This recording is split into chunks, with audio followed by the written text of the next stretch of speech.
Hello, friends, and welcome back to Scaling Stories. Today, I've got some more highly upvoted posts from Best of Redditor updates for you all.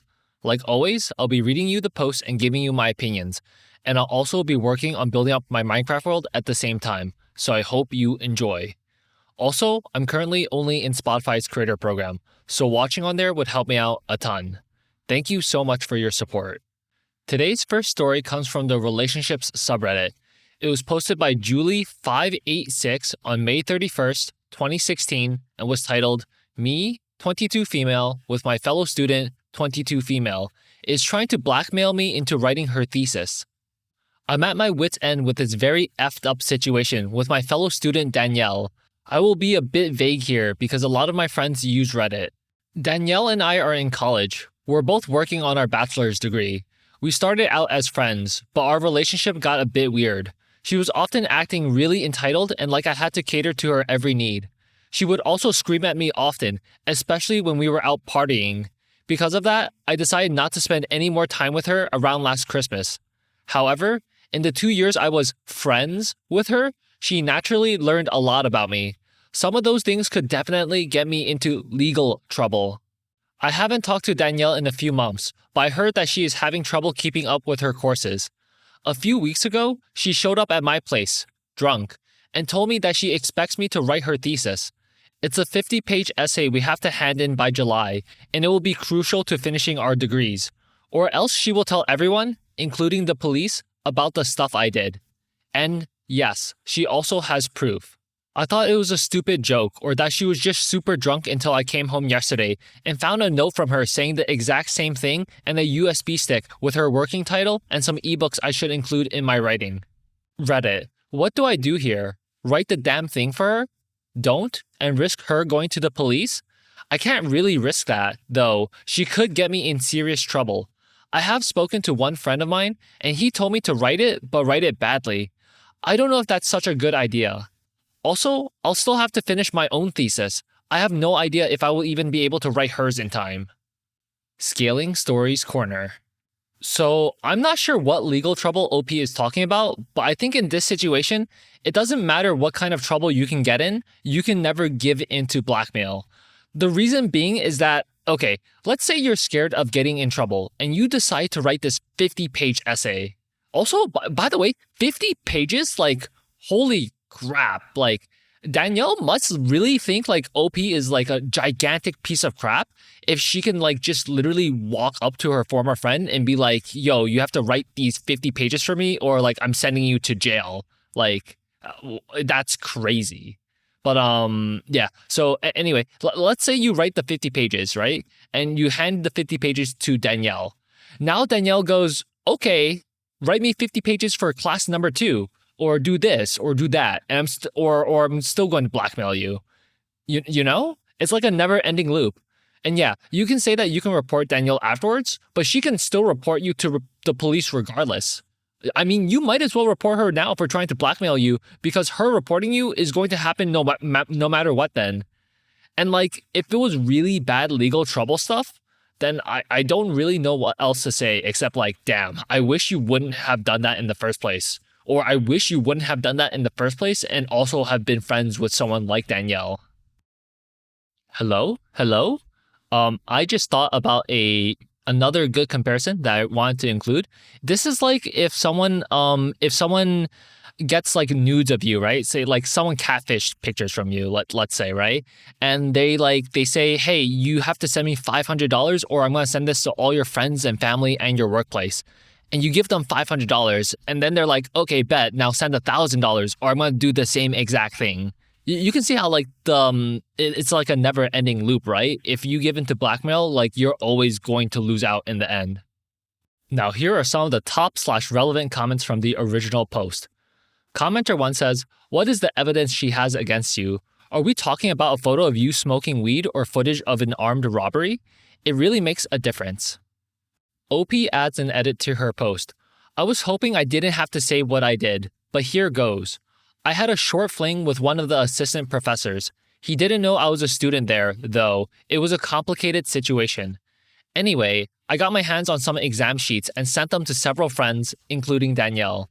So, Her proof is that email with the attachment. It's pretty solid proof. I sent it from my spam email address, which I normally don't use and which doesn't have my name in it, but I'm sure they could backtrack it with the IP address and so on. There is no way I will come clean to the university, as I will probably get expelled. Commenter 2 says, nah, they can't backtrack it to find the IP. I'm a network engineer with a lot of experience with email.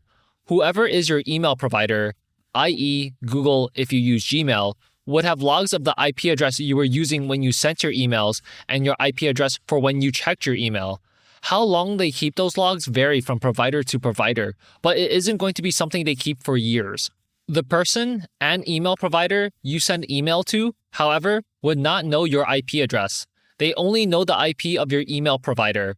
Let's say you committed a serious crime. The cops would have to go to your provider, say Gmail, with a warrant and ask for the IP addresses from which you access the email. Then, they would have to find which ISP controls those IP addresses and ask them to whom those addresses were assigned at the time. Again, that is not data they hold onto forever. Lastly, they would have to find out which person was using the address. If you were in a shared apartment or were accessing public Wi-Fi, that would be impossible. The cops aren't going to do this for something as minor as academic fraud, which is probably not even a crime, merely an honor code violation. And Google, or whoever your email provider isn't going to turn that data over without a warrant. I would not worry about your IP being tracked. Commenter 3 says, blackmail is illegal. Googling state name plus blackmail law should give you the relevant laws. If you have proof she was going to blackmail you in writing of some kind, e.g. text, then kindly inform her to F off. Update 2 days later. Hi, everyone, and thanks so much for all your great advice in my original post. First off, I want to clarify something because there seems to be a misunderstanding regarding my edit in the original post. The exam sheets I sent to my friends were from a completely unrelated course, and we didn't actually use them, so there was no cheating involved or anything. Here's what happened, and I'm aware that this makes me look super stupid. I met a guy, let's call him Tom, at the place where I work part-time. He asked me out on a date, and we had 3 dates as a whole. He obviously thought I worked full-time at the place where we met. He, on the other hand, told me he was a researcher, maybe because it sounds more exciting than being a professor at 28, or maybe he's both. I know it might sound unbelievable that my being a student never came up, but we had both traveled a bit and mainly talked about that. After 3 dates, I slept at his place for the first time, and when he went to buy breakfast in the morning, I looked around a bit in his apartment, and there were some exam sheets on his desk.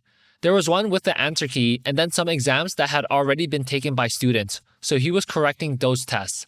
I texted a friend of mine, not Danielle, "Oh crap, I think he's a professor."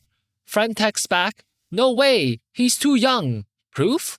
She had seen pictures of him.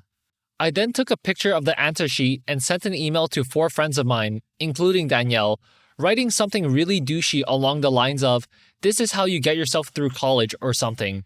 It was supposed to be funny, but I cringed typing that. I realize now that I was actually super lucky because I lost my iPhone that week and had to use an old phone of mine without WhatsApp, where the email app was not linked to my college email address. So that's why I didn't just send the pic via the app, but had to send it over email with my old spam address. I hadn't used that address in at least 5 years, and that was the only time I used it because the next day I got my iPhone back. Also, just as a side note, when Tom came back from getting breakfast, I said I had to go because I had classes. He looked pretty shocked, and then I told him I only work at workplace, part-time, and I'm also a student. He just said goodbye, and that's the last I ever saw or heard of him. So we never contacted each other again. I later found him on the website's homepage. He is indeed a professor, but for a completely different course. Like, if I studied communications and he taught microbiology. I hope this makes him look less like a predator, as some commenters have called him. So the thing Danielle has on me is actually not cheating on a test, but sleeping with a professor and taking pics of exam sheets, even though they were completely unrelated to my courses, as proof of being at his place / presumably sleeping with him. Now that I think of it, though, she doesn't really have evidence of that. The picture I took only shows the piece of paper on a wooden desk. I could have found it on campus or something. She also knows about smoking weed, but as many of you have pointed out, That is not something the police would be interested in. Anyway, I read through all your comments. Some of you said that she would incriminate herself by outing me because she cheated on an exam. Well, that wouldn't be the case, but everyone seems to agree that IP address tracking doesn't work the way I imagined, so she doesn't really have anything on me, right? I still don't really want to go to the police, especially because of Tom, because he's a genuinely nice guy. I actually thought about contacting him again after I finish my degree, but I don't know if that's a good idea. I'm still afraid that if Danielle went to the college or the police, just saying that a professor was sleeping with a student, they wouldn't even need any evidence and would still launch an investigation because it's such a touchy subject. So I'm not sure about that. I think the best course of action would be to write Danielle something like this. Hello, Danielle. Unfortunately, I have no idea what you are talking about. I have never sent out any exam answers, but what you are doing sounds a lot like blackmail, which is illegal, to my knowledge. For the sake of our old friendship, I will not directly go to the police for now, as I'm suspecting you didn't really mean what you said in your note. I heard that tutor is great at helping students get started with their thesis, and I'm sure he can help you. What do you think? Or just ignore it? I also talked to the other 3 girls involved, and they all deleted the email, and as they're not in contact with Danielle either, I don't think I need to worry about them. Scaling Stories Corner. I agree with OP that you can just say you took the picture from like a random table or whatever and that you didn't sleep with the professor in order to get access to take those pictures. Because literally, what can Danielle do to prove that you actually did it? I mean, I guess the email said something cringe about like, this is how you get through college or something, but it doesn't hard proof you that you slept with the professor. I think what OP wrote is a pretty good response to Danielle because it shows her that OP is willing to play naive and she can't actually prove that it happened. And it's also giving some indication that OP is going to retaliate against her. So I could totally see this working in making her back off. Now here are some of the top/relevant comments from the update post. Commenter 1 says, "Quit trying to play nice here. Take the thumb drive she gave you and all the communications you have from her to the professor in charge of the thesis. Tell them exactly what she wants you to do, and tell them she's saying she'll tell everyone you slept with the professor and stole answers for a test while he was grading them. You did neither of those things, but you know what those kinds of accusations can do to a student, much less whatever professor she decides you slept with. Ask what they plan to do about it, because there's no way you're writing her thesis, but you don't want to get in trouble for something you didn't actually do." OP says, "I think that's actually a good idea. In my last thread, many people told me to just deny everything, but it seems I didn't really do anything illegal, and I think she actually deserves to have this brought to the attention of her professor." Commenter 2 says, "I then took a pic of the answer sheet and sent an email to 4 friends of mine, including Danielle, writing something really douchey along the lines of, 'This is how you get yourself through college' or something. It was supposed to be funny, but I cringed typing that. This is seriously what this is all about? Yeah, your reply works, but why were you ever taking this seriously? I doubt the professor would even get in trouble. He didn't know you were a student, you weren't in his field, and he stopped immediately after finding out. Both of you can corroborate this. This girl has so little on you, I'm amazed you even took it seriously." OP says, "I'm really relieved. Danielle and my group of friends have been giving me crap for this ever since it happened, pretending like it's the most disgusting thing in the world to sleep with an older guy, and always making jokes about him/us going to jail for it." OP adds an edit to her post. "Okay, it seems like I actually did nothing wrong, or at least nothing illegal. I'm not going to reply to Danielle, and I'm heading over to her professor in an hour to tell him about the blackmail. Then maybe take it to the dean. Still unsure if I should give Tom a heads up, but I think I'm just gonna leave him out of this. Also, I haven't seen him in months, so I'm not sure how he would react."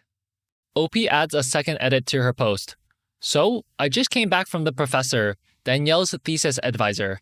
I told him I was being blackmailed by Danielle to write her thesis because of a short relationship with a professor from another department. I looked it up. As long as the professor doesn't have to grade you, it's actually okay. He said something along the lines of, 'That's interesting because she already missed the first deadline or something.' I had planned to go to the dean, but he then took me to the department head instead and explained the problem to him, but left out the part about the blackmail. He just said this student was asked to write another student's thesis. He was also really angry about the whole thing. Later, I was alone with the department head, and he asked why she would think I would write the thesis for her, and I told him the same thing I told the professor about the blackmail.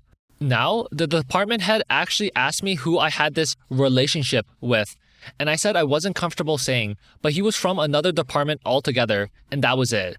I left the USB with them, so I don't really have anything to go to the police with, but they said they would take matters into their own hands now, and I shouldn't worry about it anymore. And when I asked if I should go to the police, they said no. I don't know. I then went to Tom's office.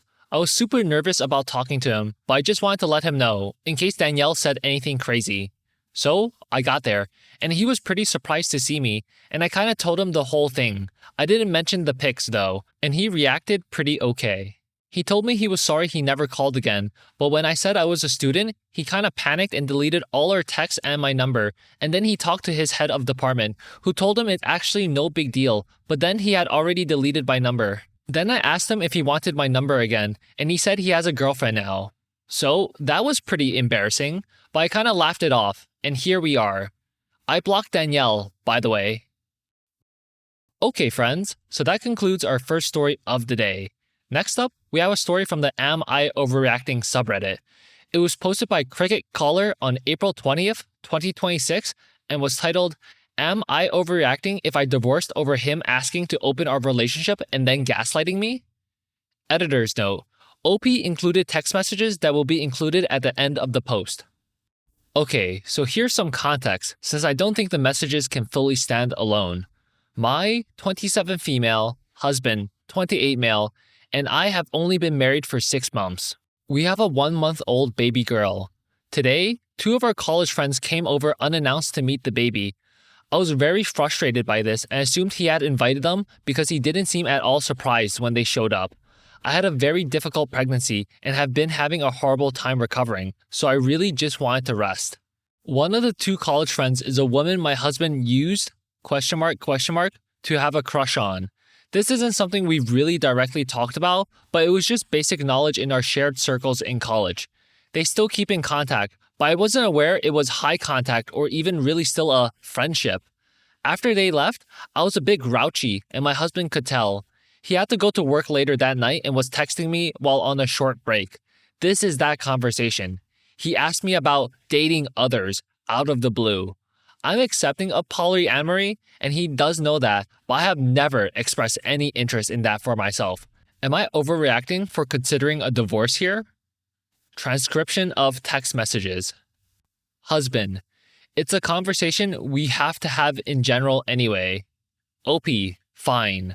Husband, general things to go over. 1. Bringing others around baby. When, how to communicate. 2. Dating others. How do we make that work? OP, 1. She's old enough to have people around for a bit longer, but I personally still am going to need warnings before anybody's at the house. Today was too much. 2. We don't. Husband, oh, that's not what I meant. As for the first one, I didn't know they were coming yesterday either. OP, you led me on while knowing you liked someone else. Husband, no, that's not really it. OP, it is. Husband, okay, let me. I liked her. It's been a while. OP, and yet you're still asking about dating her. Husband, I should have worded that better. That's not what I meant. OP, come on. Husband, let me explain myself. OP, okay. Husband, friend 1 told me that crush asked me about it, and I gave a, that's old, kinda was just getting over X response. He asked relationship stuff. I mentioned you. He asked how you felt about it and assumed we weren't dating for some reason. He's normally smarter than me and asks good questions, so he gave me a few things to ask you. I picked the ones I actually wanted to know and failed to realize how he worded that. The correct thing would be, 2. How do you feel about me still being friends with somebody I wanted to date? OP, oh, don't bullcrap me. Husband, fully on me. I really should have checked closer while typing. OP, how stupid do you think I am? There is no way to accidentally type that. Husband, you're smarter than me. OP, dating others. How do we make that work? You can't do that by accident. Husband, have you never read a list and just typed it without thinking? I don't think you're stupid. You should know that. I'm used to reciting messages. I saw a message. I reset it without rewording. OP, nope, you didn't. I feel so insanely gaslit right now. Name, That isn't possible. Those are two completely different concepts. Just admit you were testing the waters to see if it was a possibility. I'd be much less upset about that. You don't ask about dating others if it's not about dating others. Husband, it was a mix of both. I didn't know if you also wanted to look elsewhere, and it was a good way to ask while also having an out, since friend 1 also kinda asked. OP, why did you try and lie? Husband, panic. I realized how bad that sounded and lied out of habit to try and fix it so you wouldn't leave. OP, I could tell. Don't do that. Husband, I didn't mean to. I was just typing things before I even thought. I'm sorry. OP, I can't forgive you right now. Husband, I'll work on it. You deserve better than that. ScalingStories Corner. What? No. Why are you doing this to me? Okay, 1 second. So OP is married and has a kid. Do you push for a divorce here? I mean, you all see what I'm seeing too, right? And OP is already seeing it as well. Like, her husband has eyes for other people. And it's not that you can't have eyes for other people. Well, you really shouldn't. And I mean that in the sense, like, you can be in a relationship with someone, but you can still think that other people are, like, objectively attractive, but you also don't want to sleep with them, you know? It's like saying, oh yeah, that guy or that girl or whoever is handsome or beautiful. Like, it's a character definition thing, not that, like, you want to sleep with them. But OP's husband has, like, eyes for other people, and, like, he pressed the topic. He literally said, dating others. How do we navigate it? Like, what? What do you mean? You're not navigating anything. It's a monogamous relationship. And, like, he's doing all that to his recently pregnant wife, where she's probably feeling, like, so weak and so vulnerable after, like, having given birth. And it's just like, what a piece of crap thing to do. I think this would give me the ick like no tomorrow, to be honest. Now, here are some of the top/relevant comments from the original post. Commenter 1 says, holy crap, how are you married to a guy that lies to you so much? No one should put up with that. OP says, he's a compulsive liar due to an abusive environment as a child. I can read him pretty well and usually have to directly state what I know he's doing for him to admit it. It gets tiring, especially when I'm not doing well. Commenter 2 says, not overreacting. Let me break a few things down. 1. His friend who is giving him advice didn't know y'all are in a relationship? So, like, how often does he talk to this friend that they don't know about you being his wife and then give advice on dating? Or is he lying about that too? Friend knows and still gave him dating advice? 2. He's not trustworthy. Look how many lies were just in my first point. Lying by omission about you, or lying about what his friend knows, or, hell, maybe lying about the whole advice thing. Lying to you about why he asked the question. Can you trust him not to lie about what he's doing when he's not around? 3. You're a month postpartum, and this is when he chooses to do this. It's so gross. It's so tired. I'm sorry you had to find out after having a baby with him, but hopefully, that's the ray of sunshine to come out of it all. I will never outright tell someone they should leave, but I'm going to tell you to carefully read what people are pointing out for you. OP says, I was super confused by the friend not knowing we're together. I'm not as good of friends with him, but I do know him, and surely he'd know that two people who live together and have a baby are together? OP says to another commenter, I'm not just leaving things as is. I am looking into a lot of things to see if he's completely betrayed my trust. Getting STD tested, reaching out to friend and crush, checking recently deleted iPhone messages, checking other things on phone, etc. I want to see if things can progress from here. If it hasn't gotten better in a few months or I find out something new, I'm leaving for baby's sake. I know it's very easy to want me to end things based on a singular thread, but there are years and years of shared history and so many good things I don't know if I'm ready to let go of. And all emotional factors aside, I am doing horribly physically and emotionally. I can't take care of baby on my own, and I don't know who else I could possibly ask to help with her. I want to do what I can. Update 1 day later. This will be my only update unless something massive happens. I'm not looking to create one of those Reddit sagas that drag on for 5 updates. Okay, so I know they all say this, but I really did not expect it to blow up like this. I've posted to Am I Overreacting subreddits before because I know of my tendency to be emotional. It usually comes out to 2 or 3 comments saying, not a big deal. I was honestly expecting to get some sort of reassurance that he did make an honest mistake, and I could let it out of my mind. Maybe that sounds a bit silly to you all, but I'm severely doubting myself due to post-pregnancy hormones, and I'm prone to doubt all of my feelings. I wanted thoughts from people in their right minds. When I instantly got that many comments telling me, divorce, I called up several friends and my sister. I'm not trusting Reddit to make the decision, so no worries to those who warned against that. While obviously they were less quick to jump to leave him, everybody I asked agreed his behavior was very inappropriate and something had to be done here. When he came home last night, we had a real face-to-face conversation, and he elaborated further. I asked to see the list. He admitted there wasn't a list, but his friend had asked if he was planning on being with Crush.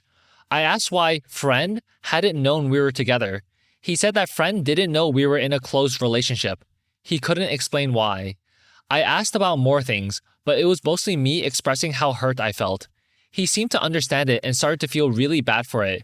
He knew immediately he'd be taking care of the baby tonight so I could get a good night's sleep.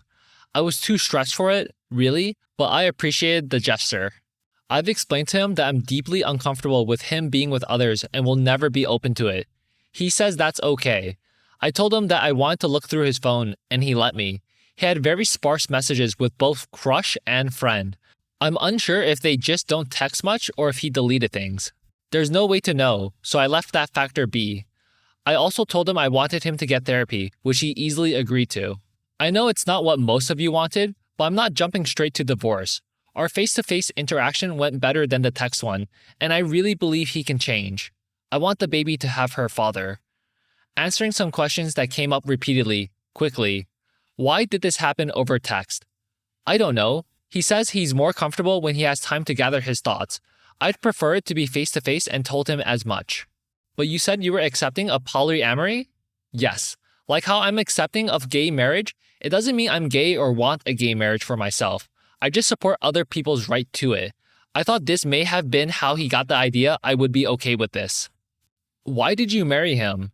And some much more insulting variations. This wasn't his first date icebreaker. He's been a kind person I connect with a lot. I had no way of predicting this, and you can't determine that he has no positive traits I may have fallen for off of this one exchange. Have you ever been poly? No. Is he good with the baby? Yes, he does great with the baby, and that has never been a concern. He loves her dearly. Lied out of habit? He grew up in an abusive environment. I did too, and it's part of why I connected with him deeply, and had to lie for survival. It's a habit he's struggling to break, but he's never doubled down this many times before. Thank you all very much for the support and for helping me see that this is something that definitely needed to be addressed. Sorry for any stress I may have caused anybody. Scaling Stories Corner. So OP already answered a lot of questions I had, so I won't really bother with them here. But me personally, if my partner was a compulsive liar, regardless of why he's a liar, yeah, OP's husband is a compulsive liar because he grew up in an abusive relationship or environment, but he's a grown man now, and I think it's his responsibility to change his actions if he wanted it. I wouldn't have let myself get this far into a relationship with him, like have a kid with him, and etc., until he fixed this issue, because lying is a deal breaker for me. And there's like white lies, and then there's like lying about like big or serious lies. And I mean more so for like the big and serious lies. Because even a topic like this, where OP's husband brought up dating other people, now OP asked him to see the list his friend was talking about. And it's like, oh, surprise, there is no list. He was lying. And it's like, oh, what's that? His friend didn't know OP and her husband were in a close relationship? The default status that most people are in a relationship? Like, wow, that's crazy. Oh no, he can't explain any of these things. Like, that would just drive me insane. Now, here are some of the top/relevant comments from the update post. OP adds an edit to her post. All of you calling me horrible names for ever falling in love with him, or for not immediately choosing divorce, are just making the prospect of leaving more terrifying. If you actually cared about him doing something hurtful, you wouldn't be going out of your way to hurt me more. It's very hard to drop 7 years of shared history and good moments together. I'm doing what I hope is best for my family. I'm not delusional, stupid, a WHRE, or any number of worse things.